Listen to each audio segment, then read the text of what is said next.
Glad I took the long road. Shortcuts to the game, that's a no-no. Least traveled on my journey, I'm alone, so dark times gave me glow. Everything I needed was on this path, I swear I never cheated. Pushing for it. What's up, everybody? This is Mike Double Mo. This is our second episode. I'm here with my special guest, Navorro Bowman. So today, man, we want to give you an insight on Navorro Bowman, and you can kind of see a lot of similarities that we have. And it's pretty funny. We both was coached up by same guy, Tyrone Massenberg, in basketball. And I think a lot of my ways are very similar to him and Coach Frazier. And I knew Coach Lynch. So, I used to always watch how you play and all that stuff, and it kind of already matches up with how Coach Lynch was. Yeah. So, first thing, because a lot of people probably don't know Coach Lynch. Talk a little bit about Coach Lynch and the impact he's had on you. Coach Lynch was a well-known guy, well-respected guy, head coach at Suitland High School for numerous amount of years, and I was able to get there and be a part of his first state championship. And that really had a lot to do with the history of Suitland, and when I got there, the respect level for Coach Lynch was through the roof. No matter if you played football, basketball, or you was just a regular student. So that said a lot about just how he coached me. Knowing how much potential I had. Navorro Bowman, linebacker, Suitland High School. Navorro is only a junior, top player on state champion Suitland. This is a man who excelled on offense and defense. I just didn't want to let him down.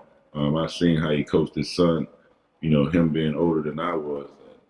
A lot of people don't know that, but, he allowed me to take his son's position, and I thought, dang, that must be hard to do, but, he wasn't that type of man. He gave, I wouldn't say gave, but if you earned it, he was definitely going to, allow you to step into those shoes, So, I stepped into those shoes and asked for the number 2, which meant a lot to him and to the Suitland community. And the first words he said was, there was some big shoes to fill. And I was like, I'm ready for him, So from that point on, man, he challenged me and on and off the field. And as I pursued my career, I just played for him and a couple more other people that meant a lot to me. So it's funny, right? I coached at the math, and the kids would always say, you always wearing this bucket hat, right? Uh-huh. Now, I was coached by Coach Frazier, right? Mm-hmm. Same type of mentality between him and Lynch, and we would always play like Suitland in the 5-way, right? So I used to always wear this bucket hat, and kids used to be like, man, you always wearing the bucket hat. But I got the bucket hat from Coach Lynch. Because he would have the bucket hat, he had them slouch socks, and had them Timbs and them shorts. Yeah.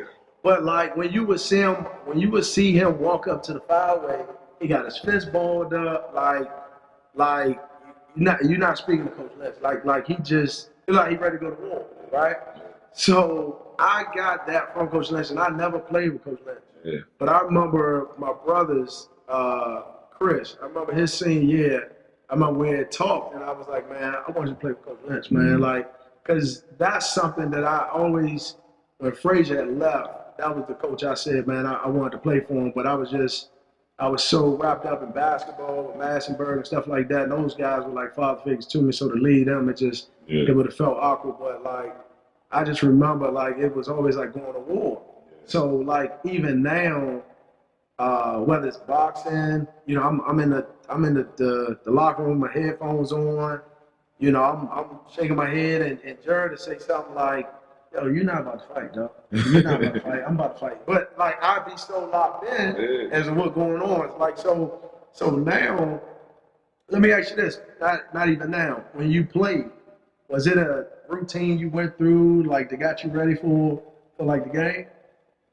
Man, believe it or not, I took little things from, different people that I, looked up to in my life. Like you said, you took the bucket hat. I took his schedule. You know what I'm saying? I took the organization of it and understood, game day, you got to get a peace of mind. And what he used to do was he got his hair cut every Saturday. You know what I'm saying? Every Saturday morning, he got his hair cut. And, how serious he was and me knowing that that's what he did every single Saturday. You know what I'm saying? It just showed like his commitment and it wasn't going to be bothered by anyone, So as I created my schedule and my routine, I would go get my haircut and do a few things that I thought, would get me prepared and to play the game. But, I thought, dang, like my head coach, he get a haircut before the game. You know what I'm saying? Like, it's mean. Like, I mean, if you didn't know him, you'd think he was mean, but he just wanted you to be the best. You know what I'm saying? And in order to do that, like, he'd run through a brick wall for you, whether it was breaking you down, you know what I'm saying, whether you was the best player or not. He was going to talk to you, whether you right or wrong, he can give it to you straight, So that's how I am, to this day, and that's how I am with my son. So I think it's a great thing that I was brought up, in the Lynch ranks. Yeah. Now, as a coach, right, if we had one of your players up here right now, would they kind of describe you in that same way, like, man, he mean, or people might think Coach Bowman is mean, but he just wanted the best for us? They'll probably say the exact same thing. Exact same thing. Because we have fun, still. And, if you playing hard for me, I'm going to get y'all whatever pretty much y'all want and make sure y'all looking good. So, but if you're not, then that's the problem. I remember, Coach Lynch, we wasn't practicing well one time, and we all had school the next morning, but he made all the coaches pull their cars on the field, and we stayed out there. You know what I'm saying? Mm-hmm. And it didn't matter if we had school in the morning. So, that type of coaching, that's all I know. You know what I'm saying? You were doing it right, or we're going to stay out here until we get it done. Say like with me, right, in college, right? Mm-hmm. Some of the sayings that I heard in high school, it wasn't great quotes. It was more like just words, right? Mm-hmm. But in college, I had a coach, right? And every time I would get in trade, there would always be a quote that I would hear. Mm-hmm. And one of the quotes, coming from public school, right, where we didn't have much, right? And the coaches that we had, they tried to create like structure for us, mm-hmm. right? But it's a big difference from going from a public school and going to college, right? And to me, if you told me the meeting was at 3:00, then as long as I was there at 2:59, I was good. That was my mentality. Like, I just got to be in there before 3:00. I just got to be sitting down before 3:00. Right.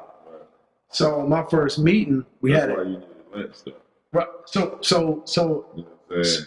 once Frazier left, right? Mm-hmm. So when Frazier left, it kind of went down just a little bit, right? But I remember I walked in my meeting at the meeting was at 2:00. I walked in at 1:57. Mm-hmm. Whole team was already sitting down, right? So once the meeting was over, Coach tapped me and said, "Man, I see you at 3:00." So I'm like, "Okay, all right." I just walked to the coach. So I'm like, "Coach," and he already walked off, but I could tell he was mad. I didn't know what he was mad at. So I leave the meeting room and I walk straight to the football office because we close to 3:00. So I get there and I'm like, "Hey, Coach," he like, what are you doing here? And I said, "Well, you said let's meet at 3:00. He said, "I'm at 3 a.m. I was like, "Well, how am I meeting?" He said, "I see you at 3 a.m. in the stadium." I didn't know what he was like. What are you so upset? I ain't doing it. I just got here. Like, Mom just dropped me off. She left. Now you upset? I'm like, hold up. So at 3:00, that's when he told me, "Man, listen, to be early is to be on time." So that always stuck in my head, like, to be early is to be on time, right? Is there any saying that you might have heard in college or in high school that you find yourself saying to this day to someone else? I would say this in middle school.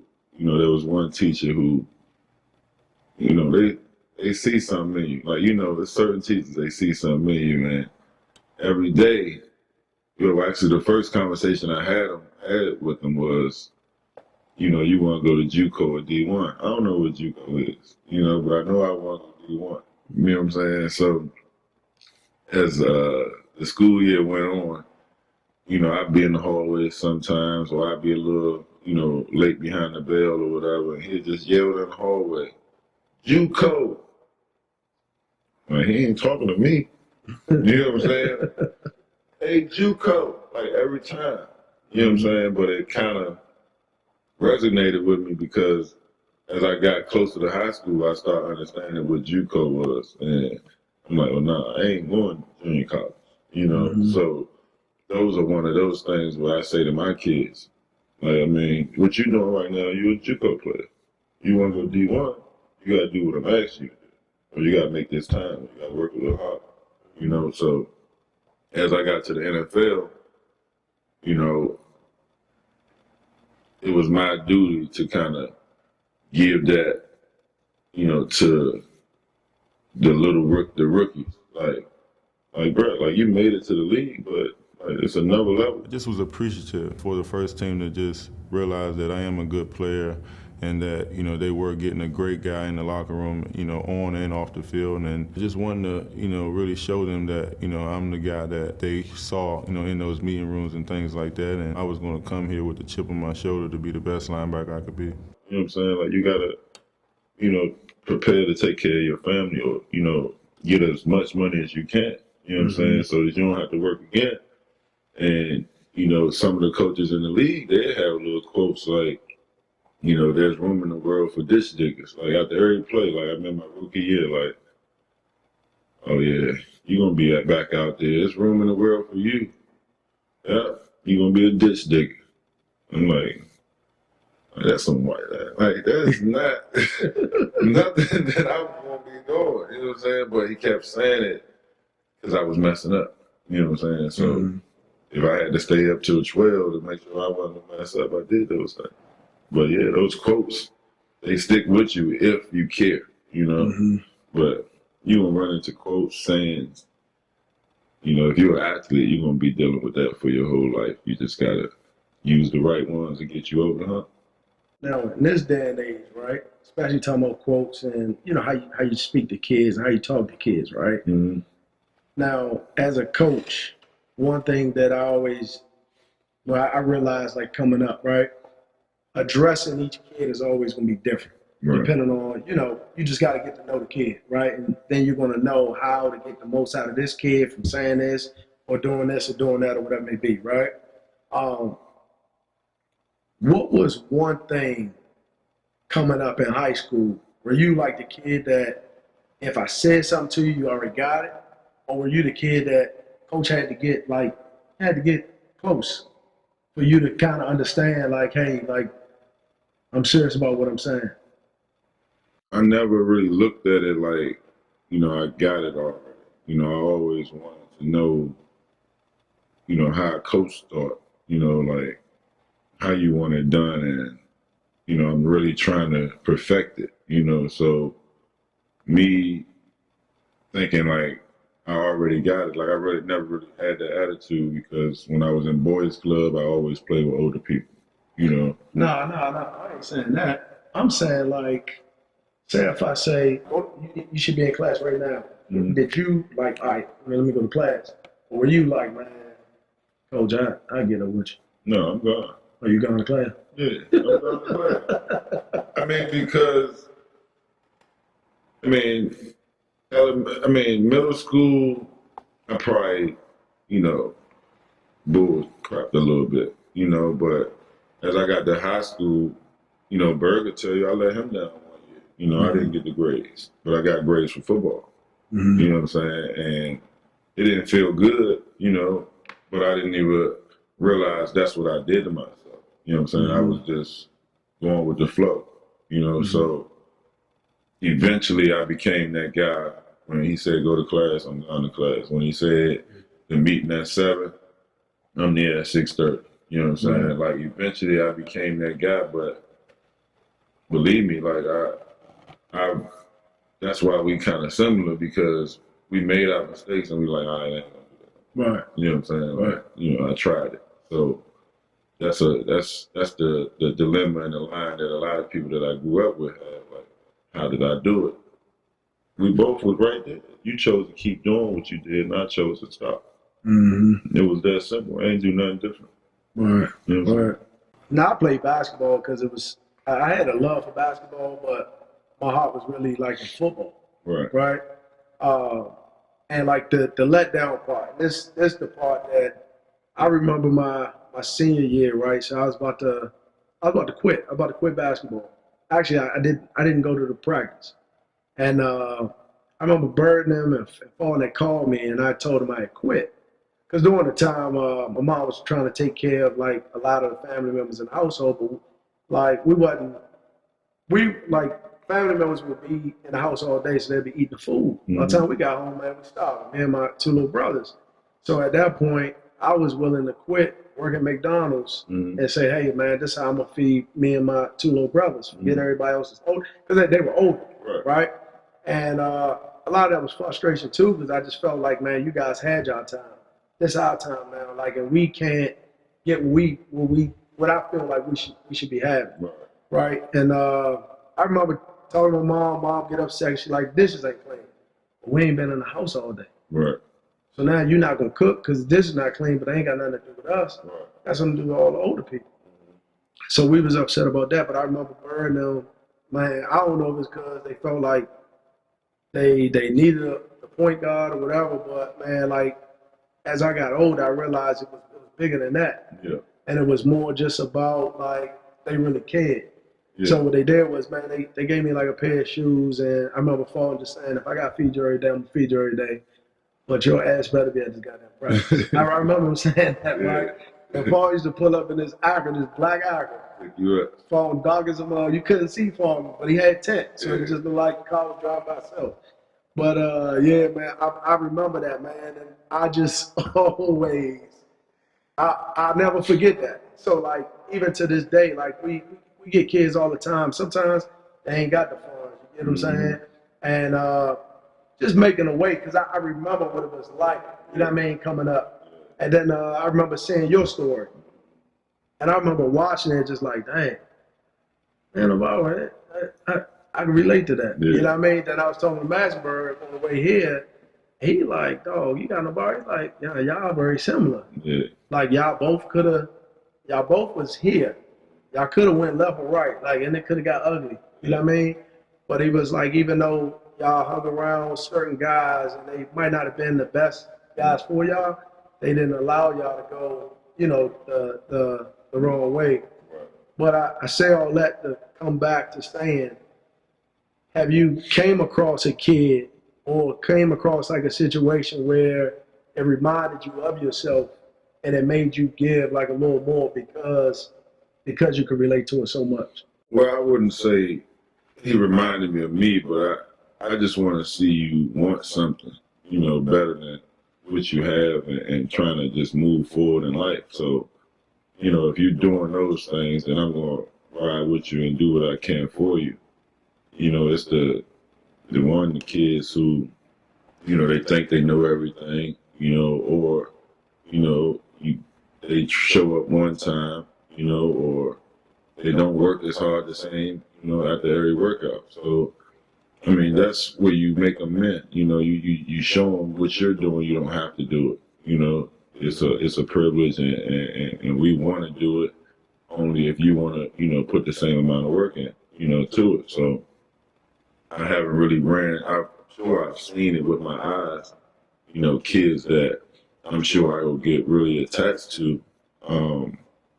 But right now, at this age, you know, before you get to high school, it's all about what they want and if they really love it. You know, they need guidance, of course, but as far as, you know, you investing in a child, I just feel like the resources is out here now for these kids at a young age to show the love and the passion for, you know, what they want in life.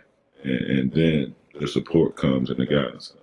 The thing that you're talking about when you're talking about a kid wanting something, right? Mm-hmm. And you wanting to support it and ride with them and things like that, right? But then also, too, in this day and age, you're dealing with the 2020 parents. And you're on the AU circuit. Yeah. Now, it was crazy back then when we played, Right. right? What is it like now? Like, what is it like dealing with? Because now you got social media. Right. Everybody want their kid to be the next best thing, right? So you got the kids is gonna be reclassing, Yeah. maybe not once, maybe twice. Yeah. You got the kids who are, or you got the teams that's cheating, right? I mean, I'm just gonna put it out there. Yeah, I'm just put it out there. Yeah. Where it's like it's nowadays the emphasis is so much on winning, Right. and people are willing to do whatever it takes to win, right? So after a tough game or a tough loss, and say you kind of noticed team you playing against, man, They cheat. dude look like he just drove to the game, Right. right? Yeah. What is something that you would say to your kid? Because a lot of times, especially when you're dealing with these kids that really want it, like that stuff hurt. Anytime you lose, it hurts. Right. What's something that you kind of remind these kids of to keep their heads up? No matter if we win or lose, we got a saying, and I'll share that with you, and it's from Suitland. So I say that. And also, like, when we take losses, like, the main thing for teams to do is stay together. Because it's easy to point the finger, like, who did this, who did it, who to blame it on, right? So the first thing you want to say is you want to stay together, right? And if you could get all of them to understand that, so everything else that comes after, it's all coachable things, it's all correctable things. It's all things we can stay together, we can fix it, and then the next game we can try to do better, So I don't really worry about the reclasses and things like that. I try to stay legit, and as long as I possibly can. I've coached for 3 years now, and all three of my teams were developmental, from 9, 10, 11 years old now. And I took my losses. I invested in the kids. I paid for the terms, paid for the uniforms. We travel, we lose. But at the end of the day, we're all the right age. We're all learning the right way to play the game, and we're all getting a chance to play. So that's really what it was about, for the kids to learn the game, everybody get a chance to travel, experience it, and eventually, as they get older, the ones who want it, they'll still be there. They'll train and do the extra work that I was just talking about. And if they like me or want to play for me, then they'll be back. So now my team's not as developmental as I was 2.5, 3 years ago. Now we're competitive. Now we're able to play and compete. And, that's, of course I started doing it for my son. So that's what I wanted. I wanted his game to improve, progress, no matter if he won a championship, not till he got to high school. I didn't care. I just wanted him to progress. Him to get better, and if he loved the game, I was going to, support him all the way through and make sure that he got taught the right way. So, it's working out now, man. He's really, improving every single year, and, he watches basketball as if he's, getting told he's getting a scholarship offered already. So it's good to see. Oh, I remember first couple games. I remember you yelling, man. I used to be like, "Geez." Yeah. And I remember one time you yelled at him. I told you about it. He walked away from you because the guy he just threw the ball to kept turning the ball over. So he got a 5-second call. You yell at him. He turned his back, but he's walking towards me. But he's mumbling. I said, "Man, they gonna fight one day over them." I said, "Man," because you could just see the passion. Then I remember going to a game at Bowie, and you dove on the floor you trying to tell the ref "Nah, it's our ball." But you was trying to save the ball at the same time, but you was just so passionate about you know what I mean? Yeah. Just being in the game. And then now I watch it now, you chilling, hey man, let's go over here, Coach K. Yeah, we up after. I'm gonna tell you a funny story. So when I first retired, right, and I got up and I started coaching, I didn't even realize it, but a parent brought it to my attention, and I'm like, "Man, you're right." So the parent was like, And some of the parents was like, "Hey, he's aggressive, he's loud." They were only like 10, 9 years old. You know what I'm saying? Yeah. So he's like, y'all don't understand. Like this man just left from yelling and controlling 11 grown men. You know, like the linebacker yells and kirks and gets everybody on the same page. Like this is something new for him. Like he's talking to kids now, so he's gonna have to figure this out. But the sport is a sport. Like it's competitive. Like so he's in it. You know what I'm saying? So that's what y'all are saying. He's not, you know, a mean guy. Like go talk to him right now after the game. Like you're gonna be able to talk to him, and all of them understand now. But I never realized it. Like you gotta chill. You gotta chill, like, you know. But what my son gets is the reason I think, you know, is why he's progressing as fast, because it means that much to me. You know, a lot of people like they want it, but they ain't making it as important as it needs to be. You know, like you see a mistake or see him practicing bad habits, you gotta correct it. Especially at a young age, you know, because kids follow. Like they see somebody doing it, they think it's right or cool. No matter if they had something corrected, right, 100% correct that day before. If they see it the next day, they'll try it. You know what I'm saying? And you don't correct it and keep it right, you know, the game will get messed up. So I think that's where I come in at, is understanding the details of being a high-class athlete. Like, you really got to understand what you're doing. Let me ask you this: what you enjoy most about coaching? Teaching them, you know, how to be a part of a team. You know, them understanding that it's not going to always be laughs and giggles. You know, them understanding, you know, they play the game, the video games, so they think they understand, but, you know, as you're out there, you explain to them, you know, different spots of the court and different things that you can do in these certain spots. You know, it's just levels to it. And you know, the same thing with football is, you know, you want to be in the meeting room and you want to say what you see if you're scouting a team. Like, you know, if this guy leaning this way and he pulls, like, coach, this guard, you know, he leans a little bit on this play. Like, those are the details and the little things that you got to, you know, pay attention to that's going to make you a better player. Like, a lot of players just be robots, man. They do what they're told, you know, and you're supposed to do what you're told, but you're also supposed to do what you know. You know, and, you know, some guys do that and some guys don't. Coaching your son, right? Just keep in mind what you just said, right? All right. So you tell him to do whatever, right? Say he doesn't do it completely, right?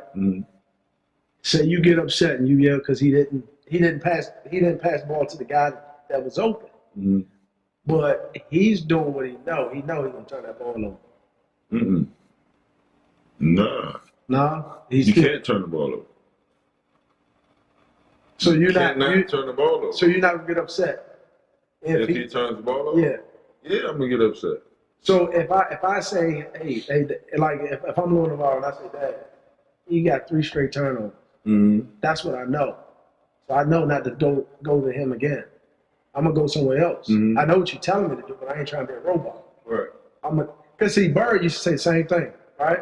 Right. And then when you don't do it, you said I tell him to do it. So I'm not gonna tell him to do that with a person that got 3 straight turnovers. But you yelled at him the time of the game I went to. And they turned around, Mama, they're like, yeah, the game you went to. My dad don't know what he's talking about. The game you went to, Navarro didn't know who he was. Now we know who he is. I don't have to yell.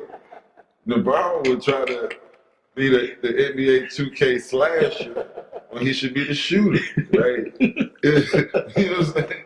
It's just crazy. Like y'all playing 2K in a real basketball game. You cannot do that, son. So what's the worst thing about coaching? Parents. Yeah, the parents is very anal and nervous and on edge for some reason. I don't know why. You've been in this gym, man, and we've known each other for a long time, man. What are your thoughts of GPT? Like when you walk in here, what are your thoughts? Spending time with us. Well, I mean, first of all, it's not a lot of machines in here, right? So you know you're gonna work. You know what I'm saying? Like that's the whole thing. Like, you know, this ain't like a normal gym where you can see the pull down machine and all the other different types of machines. Like you really like gotta come in here and you are gonna physically work, and a lot of gyms aren't like that, and that's what the high class level athletes are doing. They're really doing the exercise and not allowing the machines to do it. So I feel like that's the number one thing about GPT is it's really hands-on, and it's not, you know, too much going on where if you got any questions or you need to slow it down a little bit, you know, you can do that. And plus the group of guys, man, I mean, you know, it's laid back, you know, not too uptight. You know, a lot of gyms, man, you go in, you just work out. You know what I'm saying? It's just so, you know, uptight and serious, and, you know, you get a lot of work done, but, you know, you don't really get to pick the guy's brain who's training you. You don't get to see what else is going on around the gym, you know, and you don't get to pay attention to really, you know, the parts of the body that you're trying to, you know, improve on, you know. So that's the whole thing, man. I see you doing your thing, man. You know, appreciate you, baby. I appreciate you. I appreciate you, man. Sure. Appreciate you coming on the show, man. I appreciate you sharing, like, you know, your experiences as a player, as a coach, and just you know, your upbringing. You know what I mean? I wish you nothing but success, man. You know, I'm gonna be coming to the games, man. I'm gonna be laughing, cheering you guys on, man. I'm always a supporter, man. Always. Family gonna always stick together, man. Hey, you know, we got a strength and conditioning spot for you. You know, we're gonna put you at the, you know what I'm saying? End of the event, you get the tournaments for free. You know how we doing it, man. We're trying to save every buck we can around here. You know what I mean? GPT, baby. Hey, man, so look, hey, y'all, that's it, man. So make sure you guys tune in for the next episode. We're going to have big fella Wes, man, that I went to school with. He'll be on this show. I'm going to criticize him about his whole choice of going to Fairmont Heights. I don't know why, but, you know, Navarro went to Siouxland. Should have been a Central Falcon, but, you know. 2-8, 3-8. I wanted to go to the big house, baby. No, man. Hey, appreciate you guys tuning in, man. See you guys soon, man. Sure. Glad I took the long road. Shortcuts to the game, that's a no-no. Least traveled on my journey, I'm a lone soul. Dark times gave me glow. Everything I needed was on this path, I swear I never cheated. Pushing for a reason. So many times I fell, but I got back on my feet, so that's why I'm undefeated. No.